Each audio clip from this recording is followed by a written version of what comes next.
السلام علیکم ناظرین کرام، شروع کرتی ہوں اللہ تعالیٰ کے بابرکت نام سے جو بڑا مہربان اور نہایت رحم والا ہے۔ حضرت ابراہیم بن ادہم اپنے زمانے کے بہت متقی بزرگ تھے۔ ابتدا میں آپ بلخ کے بادشاہ تھے، بڑی شان و شوکت سے حکومت کرتے تھے۔ ایک رات جبکہ اپنے محل میں محو خواب تھے، آپ کے ساتھ عجیب واقعہ پیش آیا۔ آپ نے دیکھا کہ ایک آدمی چھت کے اوپر ٹہل رہا ہے۔ پوچھا، تو کون ہے اور یہاں اس وقت کیا کر رہا ہے؟ اس نے کہا، آپ کا دوست ہوں اور یہاں اپنا اونٹ تلاش کر رہا ہوں۔ آپ نے فرمایا، یہ کیسے ممکن ہے کہ شاہی محلات کی چھتوں پر اونٹ آ جائیں؟ اس آدمی نے جواب دیا، بھلا یہ کیسے ہو سکتا ہے کہ جامہ اطلس پہن کر عیش و عشرت میں خدا مل جائے؟ اس جواب سے آپ پر ایک خوف طاری ہو گیا۔ دوسرے دن آپ دربار عام میں تشریف فرما تھے۔ اچانک ایک بہت باروب شخص اندر داخل ہوا۔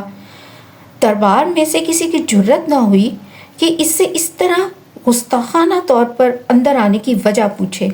وہ آدمی تخت شاہی تک پہنچ گیا۔ حضرت ابراہیم بن ادہم نے پوچھا، تو کون ہے اور یہاں کس طرح آیا ہے؟ اس نے کہا، میں اس سرائے میں ذرا ٹھہرنا چاہتا ہوں۔ آپ نے فرمایا، یہ سرائے نہیں، شاہی محل اور دربار ہے۔ اس آدمی نے کہا کہ آپ سے پہلے اس محل میں کون رہتا تھا؟ فرمایا، میرا باپ۔ پھر پوچھا، تمہارے باپ سے پہلے کون تھا؟ فرمایا، میرا دادا۔ اور اسی طرح کئی پشتوں تک پہنچ کر اس نے پوچھا کہ آپ کے بعد یہاں کون رہے گا؟ فرمایا، میری اولاد۔ اس آدمی نے کہا، ذرا خیال کرو، جس مقام پر اتنے آدمی آئیں اور جائیں کسی کا مستقل قیام نہ ہو تو پھر وہ مقام سرائے نہیں تو کیا ہے؟ یہ کہہ کر وہ شخص باہر آ گیا۔ آپ اس کے پیچھے دوڑے اور پوچھا، تو کون ہے؟ انہوں نے جواب دیا، میں خضر ہوں۔ یہ سنتے ہی آپ کا سکون جاتا رہا۔ آپ باہر ہوا خوری کے لیے گھوڑے پر سوار ہو کر نکلے۔ اس وقت آپ نے آواز سنی کہ اے ابراہیم، اس وقت سے پہلے جاگو جبکہ تمہیں موت کے ذریعے جگایا جائے۔ چنانچہ آپ تخت و تاج سے دستبردار ہو گئے اور سچی توبہ کر کے اللہ کی تلاش میں نکل پڑے۔ اپنے گناہوں پر روتے جاتے تھے، جنگلوں اور وادیوں میں سے گزرتے جاتے تھے، اللہ سے معافی مانگتے، حتیٰ کہ 40 سال تک آپ گریہ بزاری کرتے رہے۔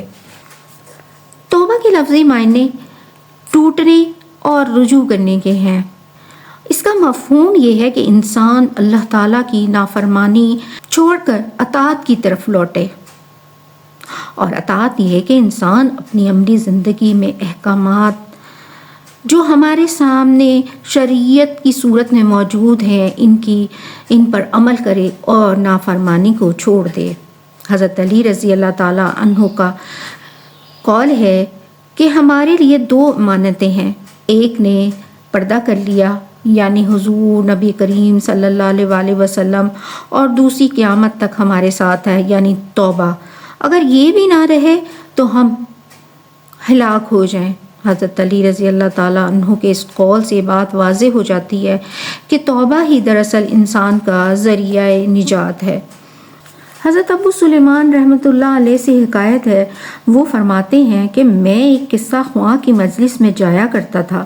اس کے کلام کا میرے دل پر اثر ہوا، مگر مجلس سے اٹھ کھڑا ہوا تو میرے دل پر کوئی اثر نہ رہا۔